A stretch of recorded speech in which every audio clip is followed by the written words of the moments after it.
ஒரு மகிழ்ச்சியான செய்தி. இதயம் நல்லெண்ணெயின் விலை லிட்டருக்கு ரூபாய் 105 குறைஞ்சிருக்கு. செப்டம்பர் 2023ல 1 லிட்டர் இதயம் நல்லெண்ணெயின் அதிகபட்ச விலை ரூபாய் 503. ஆனா இப்ப 1 லிட்டர் இதயம் நல்லெண்ணெயின் விலை ரூபாய் 398 மட்டும்தான் தமிழ்நாட்டுல. அப்ப இனிமே எல்லாரும் இதயம் நல்லெண்ணெய் வாங்கலாம் இல்ல? அறம் காக்க கூடியிருக்கிற அன்பு சொந்தங்கள் அனைவருக்கும் என்னுடைய வணக்கங்களை தெரிவித்துக் கொண்டு, இந்த கொளுத்துகிற வெயிலிலும் இந்த தேசத்தினுடைய பாதுகாப்பிற்காக, நம் தேசத்தினுடைய மக்களினுடைய நல்வாழ்விற்காக இங்கு கூடியிருக்கிற உங்கள் ஒவ்வொருவரையும் தலைவணங்கி என்னுடைய வணக்கத்தை தெரிவித்துக் கொண்டு, இன்றைக்கு எதற்காக இங்கு நாம் கூடியிருக்கிறோம், எதற்காக இந்த கண்டன ஆர்ப்பாட்டத்தை தமிழகம் முழுவதும் பாரதிய ஜனதா கட்சி இன்றைய தேதியில் நடத்தி கொண்டிருக்கிறது? நமக்கெல்லாம் தெரியும், சில நாட்களுக்கு முன்பாக தீவிரவாதிகள், இஸ்லாமிய அடிப்படைவாத பயங்கரவாதிகள் காஷ்மீர்ல சுற்றுலா பயணிகளை, நம்முடைய இந்திய தர்மத்தில், நம்முடைய இந்து தர்மத்தில் போர் என்று சொன்னால் கூட நாம் பல எத்திக்ஸ் வச்சிருக்கோம், தர்மங்களை வச்சிருக்கோம், போர் தர்மங்களை வச்சிருக்கோம். போர் அப்படின்னு சொன்னா எதிரி நாட்டில் இருக்கிற பசுக்களை முதல்ல பாதுகாப்பாக எடுத்து வைப்பாங்க. பசுக்கள் காயம் பட்டுவிடக் கூடாது என்பதற்காக வயதானவர்களை பாதுகாப்பார்கள். வாரிசு இல்லாத இந்த ஒரு பையன் தான் கல்யாணம் ஆகல, அந்த பரம்பரைக்கு அவன் தான் வாரிசு, அவனை பாதுகாப்பா வைப்பாங்க. ஆயுதம் இல்லாதவர்களை எக்காரணம் கொண்டும் தாக்க மாட்டார்கள். ஆனால் இந்த கேடுகட்ட கேவலமான இந்த தீவிரவாதிகள் சுற்றுலா பயணிகளை, அந்த மாநிலத்திற்கு, அந்த மாநிலத்தினுடைய முதலமைச்சர் இன்றைக்கு வருத்தம் தெரிவித்திருக்கிறார். என்னுடைய மாநிலத்திற்கு, என்னுடைய காஷ்மீர் மாநிலத்திற்கு சுற்றுலாவிற்காக எங்களை நம்பி வந்தவர்களை எங்களால் பாதுகாக்க முடியாமல் போய்விட்டது என்று இன்றைக்கு வருத்தம் தெரிவித்திருக்கிறார்.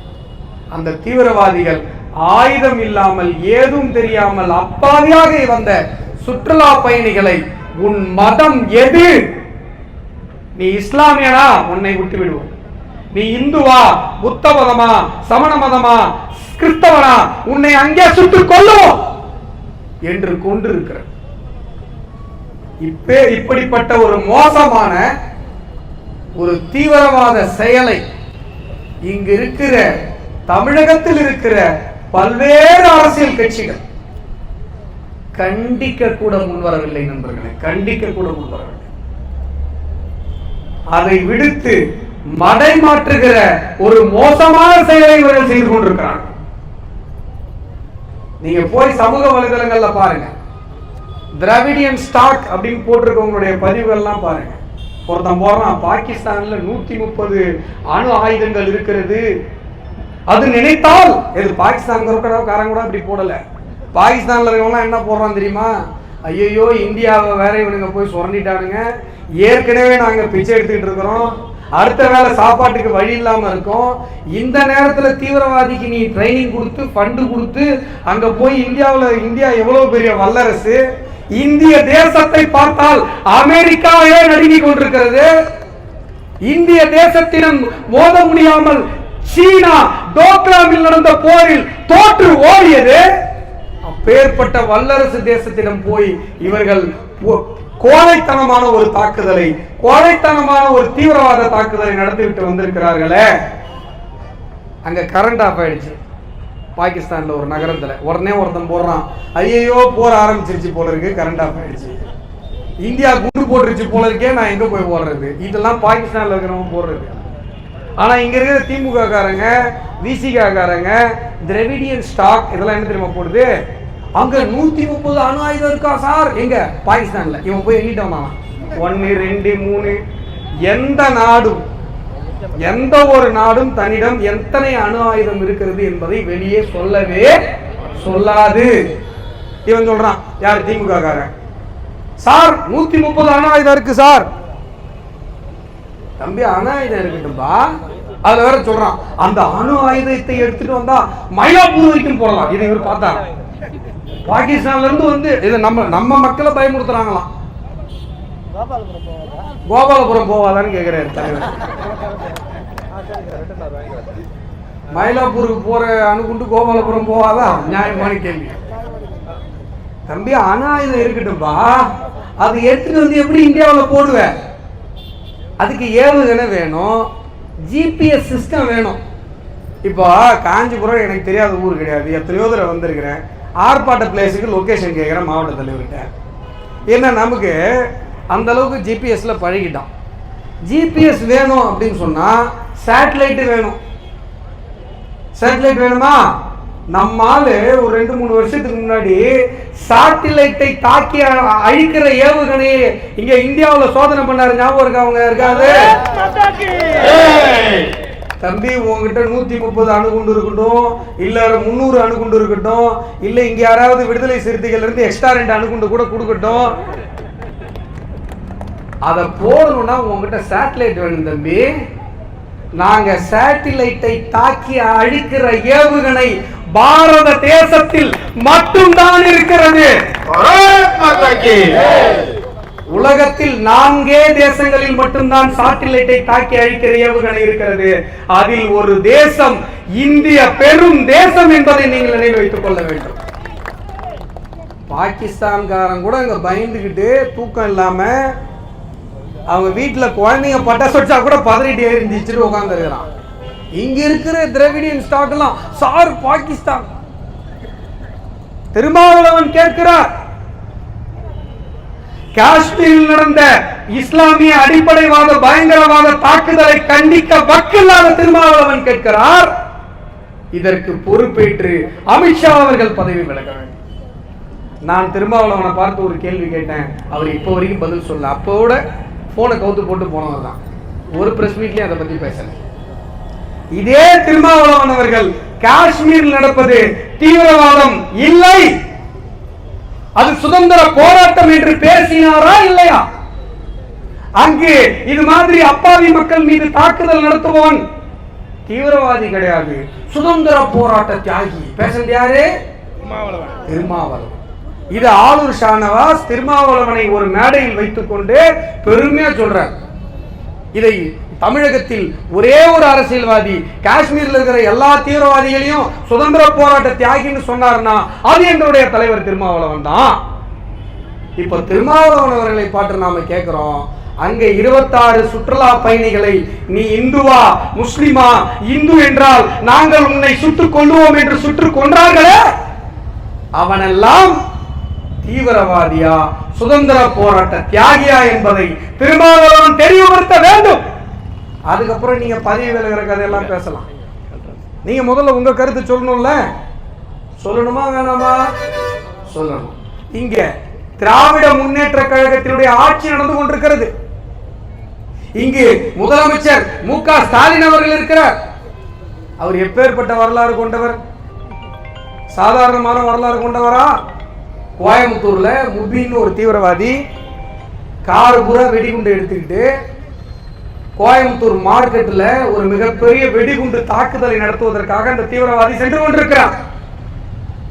இறைவனுடைய கருணையால அந்த ஸ்பீட் பிரேக்ல ஏறி இறங்கி அங்க வெடிக்காம முன்னாடியே வெடிச்சிருச்சு. அத சிலிண்டர் வெடிப்புன்னு சொல்லி சிலிண்டர் உருட்டியதுதான் இந்த திராவிட மாடல் திமுக அரசு. நம்ம வீட்டுல சிலிண்டர் போடுறப்ப என்ன பண்ணுவாங்க? சிலிண்டர் வரும். சிலிண்டர் நமக்கு வந்து ஃபுல் சிலிண்டர் வெயிட் தூக்க முடிஞ்சதுன்னா தூக்கிடுவோம், இல்லைன்னா என்ன பண்ணுவோம்? உருட்டிக்கிட்டே போவோம். அந்த கிச்சன்ல அந்த சிலிண்டர் வைக்கிற இடம் வரைக்கும் உருட்டிக்கிட்டே போவோம். சிலிண்டர் வைக்கிற இடம் வரைக்கும் வந்த உடனே விட்டுருவோம். ஆனா இந்த திராவிட மாடல் திமுக அரசு 3 வருடங்களாகி இன்னும் அந்த சிலிண்டரை உருட்டி கொண்டே இருக்கிறது. முதல்ல நம்ம சொன்னோம் இது தீவிரவாத தாக்குதல் இல்ல சார், இது சிலிண்டர் வெடிப்பு. அந்த தீவிரவாதி வீட்டுக்கு சிலிண்டர் வாங்கிட்டு போனா அந்த சிலிண்டர் எங்க வெடிச்சு போச்சு அப்படின்னு நான் திமுக. அதற்கு பிறகு விசாரணையில் தெரிய வந்தது இது தீவிரவாத தாக்குதல், தீவிரவாத தாக்குதல், தற்கொலைப்படை தாக்குதல் முயற்சி. அப்பே ஸ்டாலின் என்ன சொன்னாரு? சிலிண்டர் வெடிப்பு. இது தீவிரவாத வழக்குதான் என்று உறுதி செய்யப்பட்ட பிறகு தேசிய புலனாய்வு முகமை NIA-விற்கு அந்த வழக்கு மாற்றப்படுகிறது. அந்த வழக்கு NIA-விற்கு மாற்றப்படுகிறது என்பது குறித்து ஸ்டாலின் அவர்கள் ஒரு ட்விட் ஒன்று போடுறாரு. அந்த ட்விட்ல சொல்றாரு, இது சிலிண்டர் வெடிப்பு. இறுதி வரை சிலிண்டரை உருட்டிய நீங்கள் இங்க இருக்கிற பாகிஸ்தானியர்களையும் ரோஹிங்காக்களையும் அடையாளம் கண்டு வெளியேற்றுவீர்கள் என்று நாங்கள் நம்பினால், எவர் ஒருவராவது நம்பினால், அவர்களை விட அறிவில்லாதவர்கள் யாரும் இருக்க முடியாது. இங்கு திருப்பூர்ல போய் பாருங்க, ரோஹிங்காக்கள் நூற்றுக்கணக்கில் ஆயிரக்கணக்கில் போய் சென்று சேர்ந்திருக்கிறார்கள். இலங்கையில் சர்ச்சைகளின் மீது நடந்த குண்டுவெடிப்பிற்கும் தமிழகத்தில் பதுங்கியிருந்த தீவிரவாதிகளுக்கும் தொடர்பு இருக்கிறது என்று புலனாய்வு முகமை கூறியது. நாமெல்லாம் பாதுகாப்பாக இல்லை, தமிழகம் பாதுகாப்பாக இல்லை. இறைவனுடைய அருளால அன்றைக்கு கோயமுத்தூரில் இந்த முபின் என்கிற தீவிரவாதி எடுத்து சென்ற அந்த வாகனம் அங்கு முன்பாக வெடிக்காமல் கோயமுத்தூர் மார்க்கெட்டில் வெடித்திருந்தது என்று சொன்னால், ஏற்கனவே கோயமுத்தூரில் 58 பேரை நாம் இழந்ததை போன்று 150 பேருக்கும் மேற்பட்டவர்கள் கை காலை இழந்து சித்திரவதையை அனுபவித்ததை போன்று ஒரு மிகப்பெரிய குண்டுவெடிப்பு சம்பவம் அங்கு நடந்தது. அதற்கு பிறகு விசாரணையில் சொல்லுகிறது, நம்முடைய மத்திய அரசினுடைய தேசிய புலனாய்வு முகமை விசாரித்து சொல்லுகிறது, இவர்கள் வெறும் இந்த குண்டுவெடிப்பில் மட்டும் தொடர்பு படுத்தப்படவில்லை, சத்தியமங்கலம் காட்டு பகுதியில் துப்பாக்கி பயிற்சி உட்பட ஆயுத பயிற்சி உட்பட பல்வேறு தீவிரவாத பயிற்சிகளை இந்த குழு நடத்தி இருக்கிறது. அப்போ அங்க ஆயுத பயிற்சி நடந்தப்போ தமிழக அரசு என்ன பண்ணிட்டு இருந்தது? தமிழக காவல்துறை என்ன செய்து கொண்டிருந்தது? தமிழக காவல்துறை அதிகாரிகள் என்ன செய்து கொண்டிருந்தார்கள்? பிஜேபி காரன் யாராவது ட்விட்டு போடுறானா அவன் மேல பொய் வழக்கு போட்டு கைது பண்ணலாமா அப்படின்னு ட்விட்டர் நோண்டிட்டு இருந்தது. காவல்துறை என்ன செய்து கொண்டிருந்தது? பிஜேபி காரங்க யாராவது கொடியேற்றினா அதுல போய் பொய் வழக்கு போடலாமா என்று தேடிக்கொண்டிருந்தது. சார், நாங்க 60 வருட பாரம்பரியம் சார். இது காஞ்சிபுரத்தில் நின்று கொண்டு நான் பேசிக் கொண்டிருக்கிறேன். அண்ணாதுரை அவர்கள் பிறந்த ஊர். ஆனா அண்ணாதுரையை மறந்துருச்சு திமுக.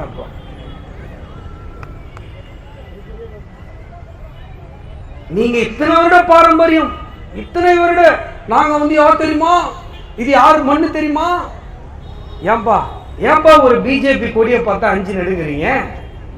பிஜேபி கொடியை பார்த்தால் 5 நடுங்குகிறீர்களே, கதறி பதுங்குகிறீர்களே.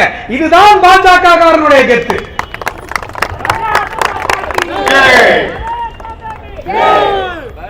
இன்றைக்கு ரோஹிங்காக்களும் பங்களாதேஷிலிருந்து வந்தவர்களும் பாகிஸ்தானிலிருந்து வந்தவர்களும் பதுங்கும் இடமாக தமிழகம் மாறிக்கொண்டிருக்கிறது.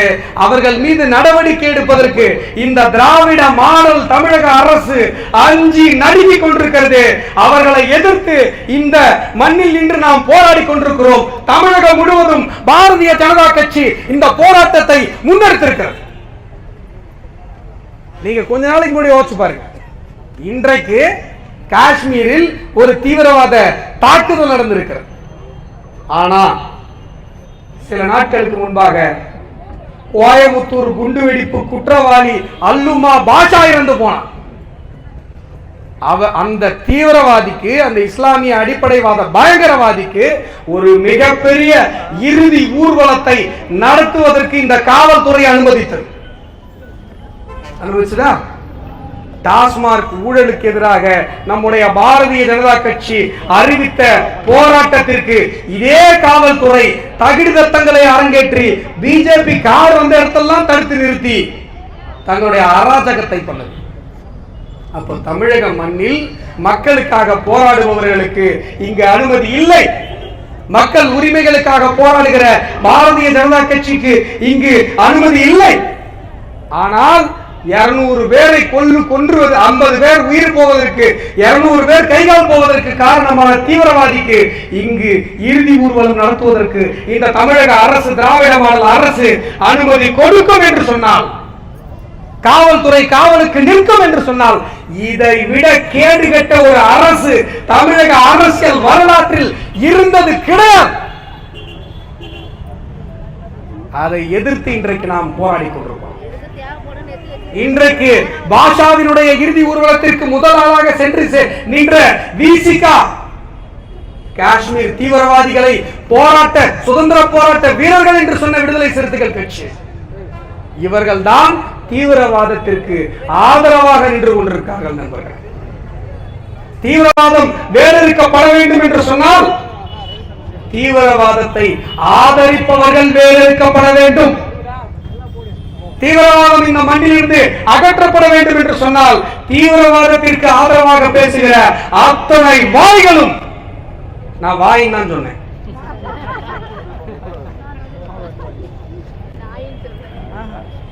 இங்கு அடக்கப்பட வேண்டும்.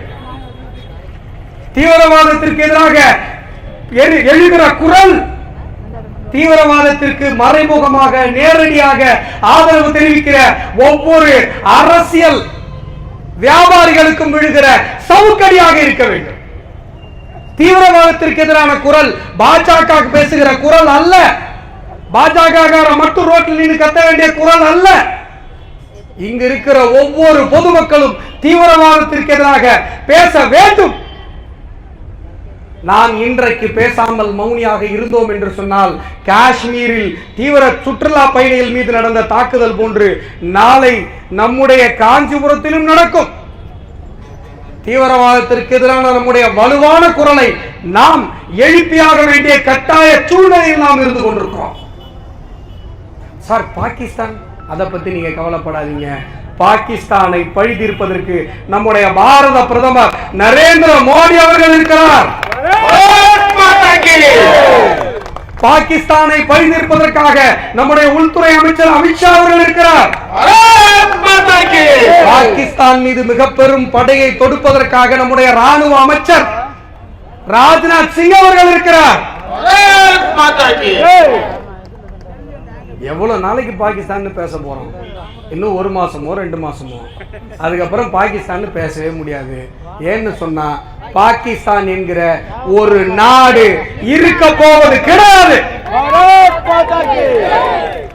நாம் கவலைப்படுவது பாகிஸ்தானுக்கு ஆதரவாக இங்கு இருந்து கொண்டிருப்பவர்கள். உடனே நாங்க இஸ்லாமிய சகோதரர்களை சொல்லிட்டீங்களா? இல்ல இல்ல, திருமாவளவன் இஸ்லாமியர் இல்லையே, திமுக இஸ்லாமியர்கள் இல்லையே, திமுக எல்லாரும் நாங்க இஸ்லாமியரா இந்துவா என்று பார்ப்பது கிடையாது. தீவிரவாதத்திற்கு நீ ஆதரவாக பேசினால் இந்த தேசத்திற்கு நீ எதிரி. இந்த தேசத்திற்கு நீ ஆதரவாக இருந்தால் இந்த தேசத்தினுடைய சகோதரன், இந்த மண்ணினுடைய மைந்தன். இவ்வளவுதான். மத ரீதியாக பார்ப்பதற்கு பாஜக காரணம் தெரியாது. இந்த மதவாத அரசியல் அரிப்பெல்லாம் செய்யறவங்க யாரு? திமுக. நீ இந்துவா, நீ கிறிஸ்டினா, நீ முஸ்லிமா, எங்களுக்கு பார்க்க தெரியாது. நீ இந்தியனா பாகிஸ்தானா? இந்தியாவிற்கு ஆதரவாக இருந்தால் நீ இந்தியன். இங்க இருந்து கொண்டு பாகிஸ்தானுக்கு ஆதரவாக நீ பேசினால், சார் அவன் 130 அணுகுண்டு வச்சிருக்கான் சார், உனக்கு தெரியுமா இந்தியா எத்தனை வச்சிருக்குன்னு பேசினால் நீ இந்திய தேசத்திற்கு தேச துரோகி. இவ்வளவுதான் எங்களுக்கு தெரியும். எங்களுடைய பாரதிய ஜனதா கட்சியில் ஆயிரக்கணக்கில் இஸ்லாமியர்கள் இருக்கிறார்கள். ஆனால் அவர்கள் எல்லாம் இந்திய முஸ்லிம், இந்தியன் முஸ்லிம், இந்திய தேசத்திற்கு ஆதரவானவர்கள். நாங்கள் இந்துவா இஸ்லாமியரா என்று பார்ப்பதில்லை. நீ இந்தியரா, இந்திய தேசத்திற்கு எதிரான தேச துரோகியா என்பதை மட்டும்தான் நாங்கள் பார்த்துக் கொண்டிருக்கிறோம். நான் மறுபடியும் சொல்றேன், பாகிஸ்தான் இனிமேல் ஒரு நாடாக இருக்காது. பாகிஸ்தான் நம்முடைய காஷ்மீர் மண்ணை கொஞ்சம் அபகரித்துக் கொண்டு வைத்திருக்கிறது. நேருடைய தோல்வியால் பாகிஸ்தான் ஆக்குபைடு காஷ்மீர் அது இந்திய தேசத்தின் இரண்டர கலந்த ஒருங்கிணைந்த பகுதியாக மாறப்போகிறது. இது நடந்தே தீரும். வார்த்தைகளை நிறைவு செய்கிறேன். நன்றி, வணக்கம். भारत माता की